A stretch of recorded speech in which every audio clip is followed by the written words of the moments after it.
So I was talking about Kevin. There's a lot to talk about Kevin. Before joining the Generation Unlimited, what we call GENU, Kevin held various leadership roles, including serving as the CEO of Right to Play International. This is an organization focused on using play-based learning to improve the life of children in disadvantaged communities. His career has been marked by a strong commitment to youth development, education, and cross-sector partnership. His leadership has been instrumental in driving Generation Unlimited. In fact, I admire Kevin of how he has made the shift at the Generation Unlimited. I hope he's going to be not so humble today to tell us exactly what he did. He's known for his strategic approach to scaling programs and securing diverse funding streams for corporate and philanthropic partners. Kevin, I dare call him my friend because we are meeting at these different places, and he always finds time for us to go and share a liquid. I won't unveil what we share, but it's a liquid, and we stay sober after that. It's okay.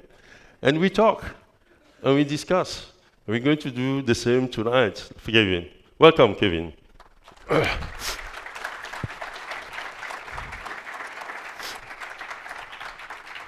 Thank you, my friend.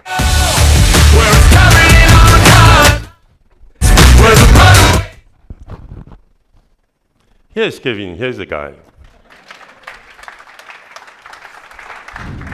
Thank you. I know how busy you are. You know, when first I asked you, say your program may not make it, but finally you found the time. Why have you decided to come here? Well, it's really exciting to be here, to be with you, Carlos. And like you said, we bumped into each other all over the world. I think we were in, the last 3 months, I saw you in New York City at the UN General Assembly, in Cairo. And we do always get together. There's usually some liquid involved. And talk about impact at scale for young people. And I think there are very few organizations in the world positioned to deliver impact at scale. One of them is the United Nations, where Generation Unlimited is housed, but another one is YMCA. And so it's a huge opportunity for me every time we get to sit down to talk very kind of strategically, conceptually, but then moving to execution about how these enormous organizations with huge reach can drive the kind of impact that young people are demanding from us, and then ultimately secure the funding that we need to be able to drive that impact at what we refer to, obviously, at Generation Unlimited as population scale impact. So moving from projects to programs to population scale impact. That's great. Can you share with our membership here how you turn around Generation Unlimited? We know you are from the UN system, and everybody have his own story about the UN. But your department, GENU, is one of them that is now flying. We are trying to fly. What have you done? And so that we can learn something from you. Well, first of all, congratulations on Vision 2030. So when I arrived at Generation Unlimited, we were kind of pre-Vision 2030, i.e., we were a classic UN department. We wanted to do everything for everyone, everywhere, all the time. In which case, we were able to do very little for very few, none of the time. We needed vision, we needed focus, we needed alignment across 190 countries. That was extraordinarily difficult to do. I report into a board that is made up of some of the world's biggest CEOs, corporate CEOs, and heads of UN agencies and young people. They don't have a lot of time for anything except delivery, impact, results, KPIs. So I had to very quickly get to a focused strategy, mission, vision with very clear KPIs that sit underneath it, and then start executing. I think from what I've seen, you've taken the enormous complexity of what is YMCA Global and distilled it to a very compelling vision. And now, presumably, and from what I heard from you this morning, it's about execution. It's about making this vision come to life and deliver impact. And I know, whenever we get together, we compare notes on funding, because a brilliant vision without the funds to drive it forward is only ever going to be a vision. And I think there's a real kind of chicken and egg situation between impact and funding. You need funding to drive impact, but you need impact to drive funding. So how do you move from this vision to drive the kind of funding you're going to need for that kind of population scale impact? And that means just driving forward on execution, execution, execution. That's what my board drives me on every single day. So no more talking, no more hanging out in the strategic clouds. Once the vision is set, it's about delivering impact. And what we've found, and you and I were just in the United Nations together a few weeks ago, once you start driving impact, the funding flows. So we announced over $100 million in funding for Generation Unlimited just a couple of weeks ago. And that was all because of impact. Wow. Please don't give some idea to my board here, because they're going to drive me crazy. So when you talk about impact, we know the world. Can you just give us, from some of your projects, concrete impacts that you are able to take out? What are the donors, what are the people out there want to see concretely? What is the type of impact you are looking for? Okay, great. Are there any Canadians here? All right. I knew that was going to be the case because I met one Canadian last night. And because I'm Canadian, I have to do an ice hockey story, sorry. A little stereotypical, but I'm going to do it. So the most famous ice hockey player in Canadian history, he's the Lionel Messi, he's the LeBron James of ice hockey. His name is Wayne Gretzky. And he's actually, so he's broken every record that's ever existed in the sport. But he's this tiny, skinny little person who shouldn't even be, if you looked at him physically, he shouldn't even be on the ice, let alone be the greatest player ever. And so at the end of his career, once he'd broken every single record that existed, they asked him, how are you the greatest? There's nothing about you that should make you great. And he gives this really kind of simple answer, and he kind of says it like, duh. He says, well, I skated to where the puck was going, not to where the puck is. And it's super simple. But in many ways, Vision 2030 is about where the puck is going. And when we're talking to funders, donors, to young people, that's exactly what we have to do as well. And so maybe a little bit on future trends, because I spend a lot of time talking to CEOs of these big companies, the different donor governments, heads of foundations. I think you're in the right space. That's the good news. I think meaningful work, I think sustainable planet, I think the next 5 to 10 years, almost all of the funding is headed in that direction. I think almost every donor now has a green component to whatever program they're doing. One thing we talk about a lot, you mentioned AI here, the future is digital, the future is green. If you talk to young people, they need the digital skills. AI is massively disruptive, changing the future of work entirely. So we have to grapple with that now, make sure young people have the AI skills for the future. So one trend is digital green. But I would say the other trend, and this is probably really important for folks in this room, and this is real time. During COVID, I think there was this big move to skilling. Everyone skilling at scale, because everyone was sitting at home.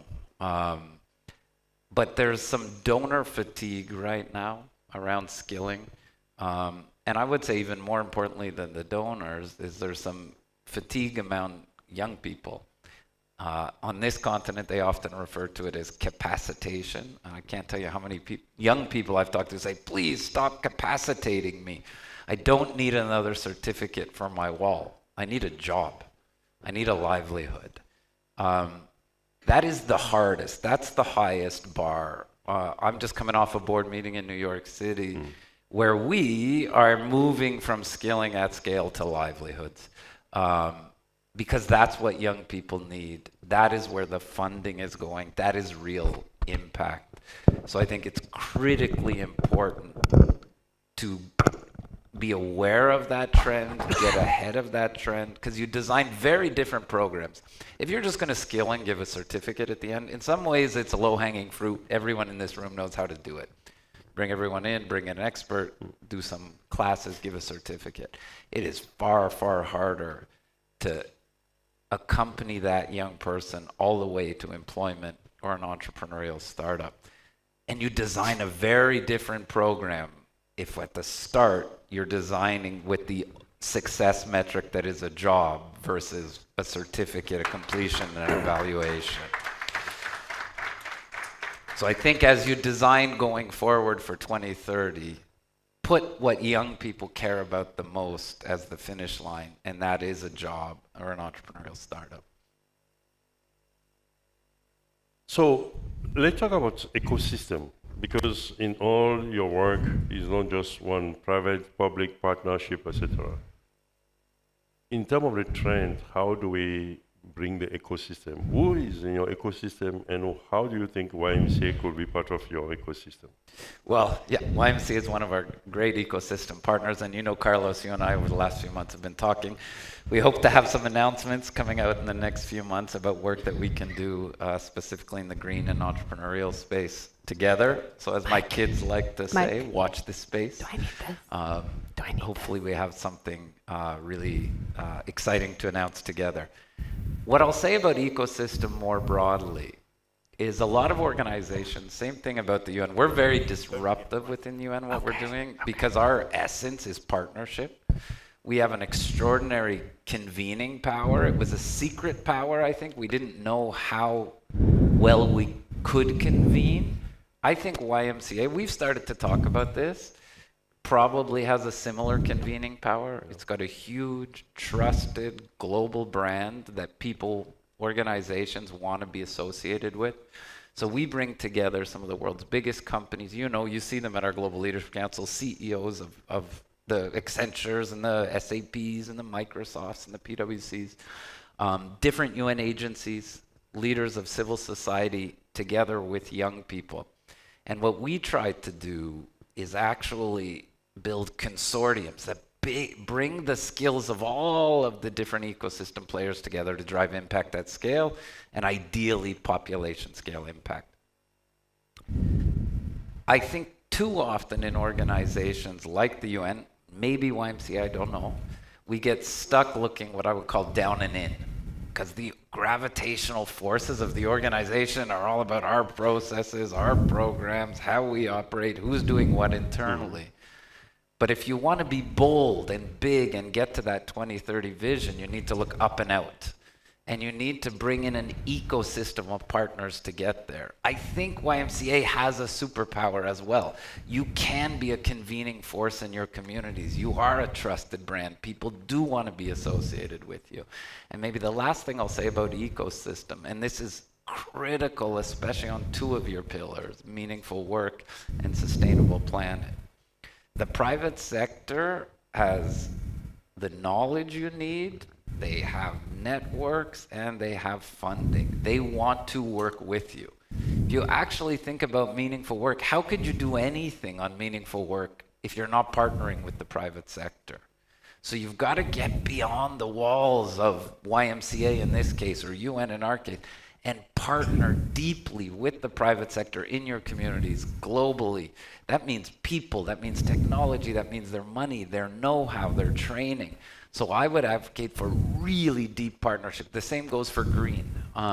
So I think there's huge opportunities for building those ecosystems of partners, and then obviously working together to drive impact at scale. He deserves the applause. Thank you. Thank you very much. I'd like to ask a question on behalf of the local and national out there. There are UNICEF program in each of the countries. How do you think our YMCA could go to UNICEF? How can this partnership be materialized at the local level? We are doing at our level, but we want this to go to local level so that they don't need to come to us all the time. How do you think we could do that? So I think in the first case, what we can do is map the countries where Generation Unlimited is particularly active. There's about 50 countries right now. I'm sure the overlap is considerable. And then you can work obviously directly with the local UNICEF office there. We can flow funding via them. They also have their own programs there. Interestingly, UNICEF's going through a strategic planning process as we speak. And they're having their own internal reflections around the need to raise the bar to actual economic empowerment and livelihoods. That skilling is just not enough. So I think what you're going to see over the next 5 years to 2030 is a UNICEF that really would be looking for partners like the YMCA to be able to drive impact on economic empowerment for young people. And I would strongly encourage those direct connections at the local level. But, and probably not dissimilar to YMCA, when you're having those country level conversations, keep global in the know. Because then Carlos can shoot me a note, say, hey, our people in Cote d'Ivoire are talking to each other. And then I can make sure that everything is happening in the background as well. So I would say to make these kind of local partnerships work, they need to be communication going up and down and sideways at all levels, from region to global and to country level. Thank you, Kevin.